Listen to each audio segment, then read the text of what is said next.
Hey guys, it's Adam over at Leaf, and I'm excited to talk to you today about the last of our little series on the One Big Beautiful Bill. Now, this is the most exciting thing for me, as it has been truly near and dear to my heart, and these changes coming up um, have really we've been looking for since 2022. So we already did a little bit of our series on the individual income tax. We talked about bonus depreciation. So today is all about research and development. So quick history on this. 1950s, they came out and said, hey, you can choose on how you're going to work with your R&D, your research and development expenses. You can either amortize those out or you can fully expense it in the current year. So a lot of businesses said, hey, absolutely, we want to expense it, move forward. 1981, they come out with the R&D tax credit, further allowing it to almost be a double benefit. You get the full expense, you get the tax benefit on top, the credit, kind of worked hand in hand.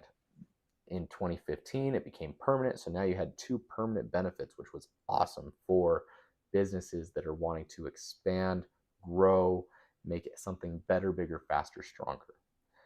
2017 came about and the Tax Cut and Jobs Act went back at R&D and they said, hey, starting in 2022, you are going to have to amortize. Now, the impact for an organization that has been doing R&D for years is now, instead of being able to expense the salaries of those individuals that are doing R&D, they can only take a fraction, 10% in the first year.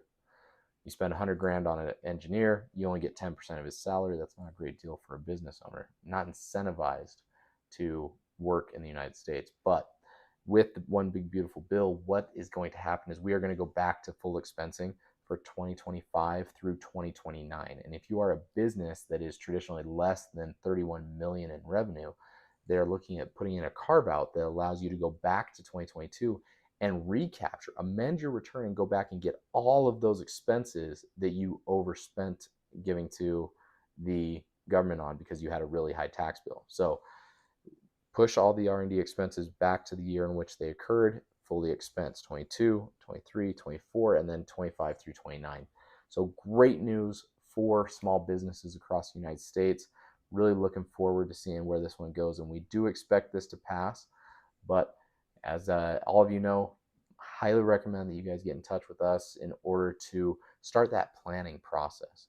So keep us in mind as you guys go make big decisions. Let us be there as your advocate and as your help and as your support.